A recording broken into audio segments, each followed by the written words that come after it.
Bike rally తలపెట్టడం జరిగింది. ఈ దీనికి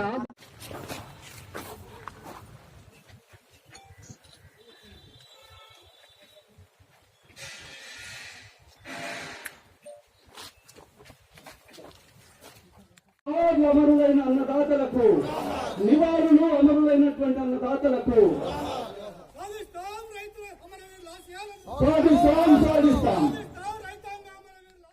జోహార్లర్పిస్తూ మనమందరము ఒక 2 నిమిషాలు నిలబడి వారికి మౌనంగా సంతాప సూచన పాటించవలసిందిగా కోరుతున్నాం. రాజధాని ఢిల్లీ గడ్డ మీద ముందుగా పంజాబ్, హర్యానా రైతాంగం వచ్చారు. కనీస మద్దతు ధరలు చట్టంగా, కనీస మద్దతు ధరలు చట్టంగా రద్దు చేయాలి. కార్పొరేట్ల చట్టాలు చేయాలి. రైతులు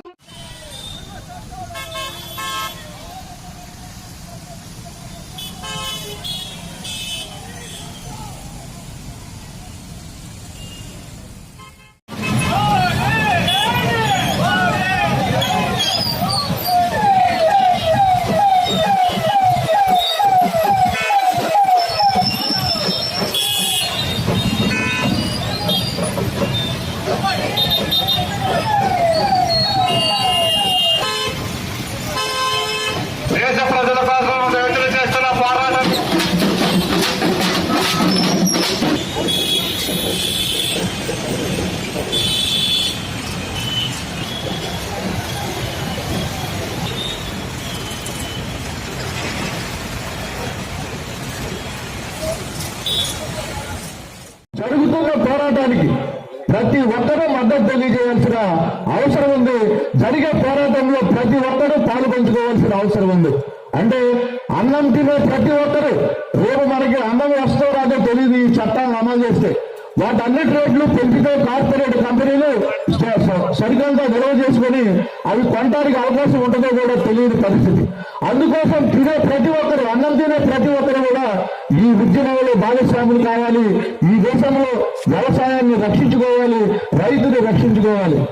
అలాగే విద్యుత్ బిల్లు గురించి ఒక మాట చెప్పి ముగిస్తాను నేను, ఎందుకంటే టైం అవుతానని మాట్లాడాల్సిన పెద్దలు చాలా మంది ఉన్నారు. వాళ్ళు చట్టం చేసింది ఎందుకంటే ప్రజల మీద ప్రేమతో కాదు. ఇవాళ రైతు చెప్పేది కూడా అదే. ఆయన అంటారు, మోడీ గారు మీకేమో పంచపక్ష పరిమాణాలు వచ్చేలాగా చట్టం చేశారంటే అందులో విషం కలిసింది, తింటే మేము నష్టం, మాకు చట్టాలు వద్దన్నారు. ఇప్పటికి 7 సార్లు చర్చల్లో కూర్చున్నారు. చర్చలు సక్రమంగా జరగట్లేదు. రైతులు పోరాటాలు వాళ్ళ కోసమా? పంజాబ్, హర్యానా రైతుల కోసమా? చాలా మంది పొరపాటు పడుతున్నారు వాళ్ళ కోసమని. కానీ వాళ్ళ కోసం కాదు సుమా. ఈ దేశంలో ఉన్నటువంటి 130 కోట్ల జనాభాలో 120 కోట్ల మందికి ప్రాణాలర్పించి చేస్తున్నటువంటి పోరాటం అది. ఆ పోరాటానికి మనము ఘనంగా నివాళులర్పించి ఆ పోరాటం ఇంకా ఊపుగా, ఉత్సాహంగా ముందుకు తీసుకోవాలని మనమంతా అండదండలుంటే వాళ్ళు ప్రాణాలైనా త్యాగం చేస్తారు. 1 రోజు 2 రోజులు కాదు, 48 రోజులైంది ఈ రోజుకి. చలి ఎట్లుందో ఢిల్లీలో మీరు పోయిన వాళ్ళకి తెలుస్తుంది. 1 డిగ్రీ 2 డిగ్రీలు. జంగారెడ్డిగూడెంలో 14-15 డిగ్రీలకే 4 దుప్పట్లు కప్పుకొని రాత్రి పడుకుంటావే. 1 డిగ్రీ చలి అంటే 60 ఏళ్ళు 70 ఏళ్ళు ఉన్నటువంటి వాళ్ళకి మద్దతు ధర లేదు. ఇష్టం రైతు అమ్ముకోవచ్చట. ఈ రోజున మద్దతు ధరకి ఎవరైనా సరే కొంటున్నారా మన దగ్గర? అసలు మద్దతు ధర కొన్నప్పుడు ఇంకా అసలు మద్దతు తీసేస్తే మన పరిస్థితి ఏంటి? అలాగే మార్కెట్ యార్డ్ రద్దు. ఇంకొక దారుణమైన విషయం, నిత్యావసర సరుకుల దాన్ని చట్టం మొత్తం పూర్తిగా రద్దు అని చూస్తుంటాం మనం. ఎవరికైనా సరే ఎక్కువ కందులు కానీ, లేదా నూనె కానీ, ధాన్యాలు కానీ, బియ్యం కానీ నిల్వ రైట్ చేస్తుంటారు. ఎందుకంటే దాన్ని నిల్వ ఉంచి సామాన్య ప్రధానంగా మార్కెట్లు అమ్మితే వాళ్ళు ఇబ్బంది పడతారని చెప్పి గవర్నమెంట్ నిత్యావసర వస్తువుల చట్టాన్ని పెట్టింది. అయ్యా, ప్రజలకు రోజు ఉపయోగపడే వస్తువుల్ని మీరు బ్లాక్ మార్కెట్ చేయొద్దని అది ఎత్తేసారు మొత్తం. అంటే పూర్తిగా ఈ 3 వ్యవసాయ చట్టాల బిల్లుల ద్వారా మొత్తం కంప్లీట్ వ్యవసాయ రంగం అంతా కార్పొరేట్ సంస్థ చేతులకు వెళ్ళిపోతుంది.